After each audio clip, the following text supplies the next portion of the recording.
Hey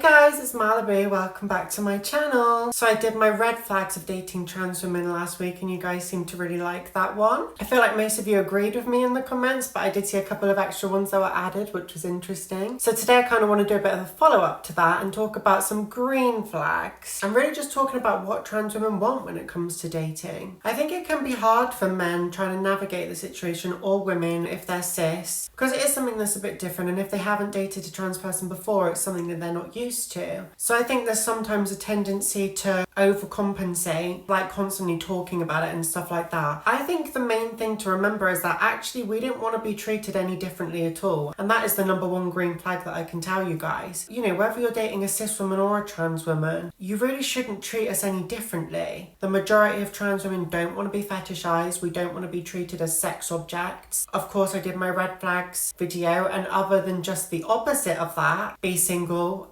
don't use us for sex. I think the main thing is to just treat us as equal. The fact that I'm transgender is probably the least interesting thing about me. I know you guys are interested about it on this channel, and I love that, and I love talking about it.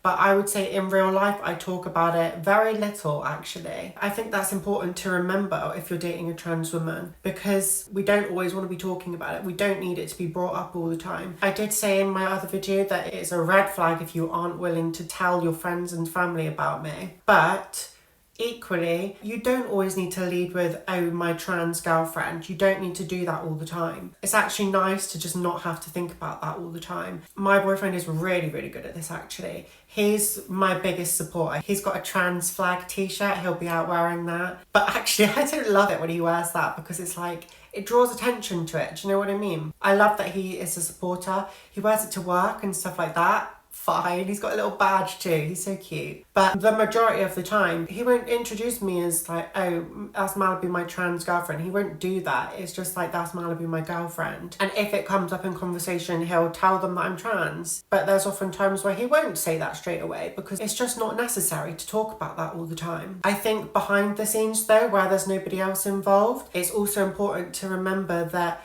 your trans girlfriend wants to be treated as a woman. So even when it comes to sex and stuff, it can be a bit of a minefield, because of course we still want to be treated like women, but we may have bits and bobs that don't align with that. I just think it's about being respectful, having those open conversations, but don't put all the focus on it. If she isn't comfortable talking about something, just drop it. It's probably not something that needs to be discussed. If she says she's uncomfortable with something, you've got to just accept that. It's also worth bearing in mind that while being on hormones, our body changes a lot, and there may be times that we might not want to have sex because maybe our hormones have got us to a place where we feel like that, but that is often temporary. For me, I definitely had a few periods where it was like I just didn't want to have sex at all, but then equally there's flip sides to that where I'm like really wanting to have sex. There definitely has to be a level of understanding with the hormone therapy and stuff, because there are ups and downs with that. It can definitely be challenging going through the medical transition, also the social transition. Being there and supporting your trans partner through that is crucial. You definitely need that strong support system around you. And if you're with a trans person, you definitely need to be that support system for them. Some of us probably don't need it as much as others, but it's like any relationship. You've got to be that emotional comfort blanket, don't you, to each other. You couldn't be with somebody who can't talk about their emotions. I talk about everything and anything, which is why I feel so comfortable doing it on YouTube probably. But I couldn't imagine being with somebody who's also not like that. My boyfriend always used to say this to me at the start of our relationship, that he never really talked to his exes. Like, they would kind of bottle things up and not really talk about how they're feeling, which I just find weird. I get that every relationship is different, but I could not be with somebody if I can't just openly talk about everything. If you can't talk about these things with your partner, then what is actually the point? I think something that's very poignant for me in my relationship, and I imagine is probably the same for a lot of other trans women, is that they may have very negative past experiences. There may be a lot of PTSD there from certain things. For me, there's certain things where I feel a bit triggered if I go to certain places, just because I know that I'm more likely to be judged there or something. Certain things might make me feel uncomfortable because of past experiences. I think that's probably quite common within the trans community, and something that a partner definitely needs to be able to understand. I have a great boyfriend for this as well. He's really understanding of my social anxiety and everything surrounding that, which I guess includes sort of past trauma.